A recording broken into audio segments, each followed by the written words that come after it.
আসসালামু আলাইকুম। আজ আপনাদের সাথে শেয়ার করব মজারেলা চিজ রেসিপি। বাড়িতেই কিভাবে খুব সহজেই মজারেলা চিজ তৈরি করতে পারবেন সেটাই আপনাদের সকলের সাথে শেয়ার করব। আমি মাটির চুলায় রেসিপিটি করেছি। চলুন তাহলে দেখে নিই মজারেলা চিজ রেসিপি করতে কি কি লাগে। মাত্র 2টি উপকরণ দিয়ে আমি তৈরি করেছি মজাদার মজারেলা চিজ। চলুন তাহলে দেখে নিই দুটি জিনিস কি কি। আমি এখানে 2 লিটার দুধ চুলায় অল্প আঁচে বসিয়ে দিয়েছি। আমি সামান্য পরিমাণ গরম করব, এমন পরিমাণ যেমন আঙ্গুল চুবালে কিছুক্ষণ এভাবে ধরে রাখতে পারেন। আরেকটা জিনিস রেডি করে নিই, সেটা হচ্ছে ভিনেগার, হোয়াইট ভিনেগার বা সাদা সিরকা। আমি হাফ কাপ সাদা সিরকা নিয়েছি 2 লিটার দুধের জন্য। অর্ধেক পরিমাণ এর মধ্যে পানি মিশিয়ে দেব।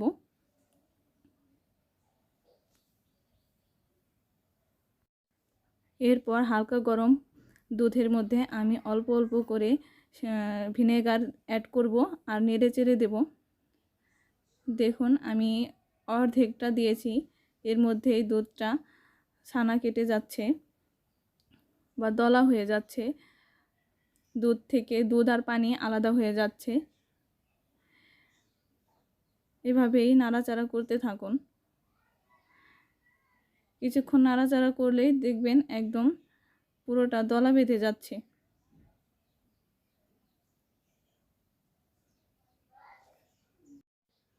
আমি এখন একটা স্ট্রেনারের সাহায্যে তুলে নেব। তুলে সরাসরি ঠান্ডা পানিতে দিয়ে দেব। হাত দিয়ে ভালোভাবে চেপে চেপে এর মধ্যে থাকা এক্সট্রা পানি চেপে চেপে বের করে নিতে হবে। যতটা সম্ভব চেপে চেপে বের করে নিতে হবে।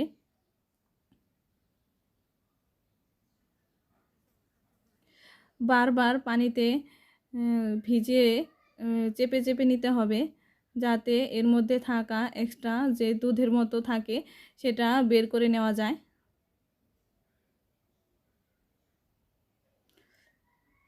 দেখুন কতটা স্টিকি হয়েছে।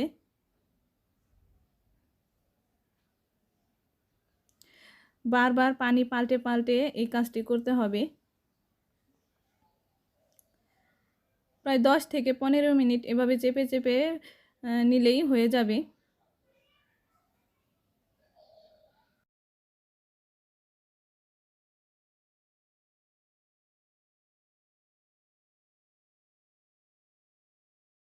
এবার আমি একটা প্লাস্টিক র্যাপার দিয়ে র্যাপ করে ফ্রিজে রেখে দেব প্রায় 1 ঘন্টার জন্য।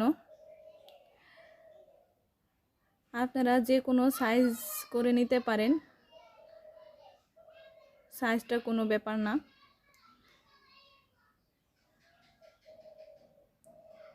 আমি একটু হাত দিয়ে এভাবে চেপে চেপে নিচ্ছি। এবার আমি একটা পিৎজাতে গ্রেট করে দেখাবো। দেখুন কতটা সুন্দর হয়েছে। মাটির চুলায় তৈরি পিৎজা রেসিপিটি দেখতে চাইলে চ্যানেলটি প্লিজ সাবস্ক্রাইব করুন। রেসিপিটি ভালো লাগলে শেয়ার করুন, লাইক এবং কমেন্ট করতে ভুলবেন না। সবাইকে অনেক অনেক ধন্যবাদ পুরো ভিডিওটা দেখার জন্য। আল্লাহ হাফেজ।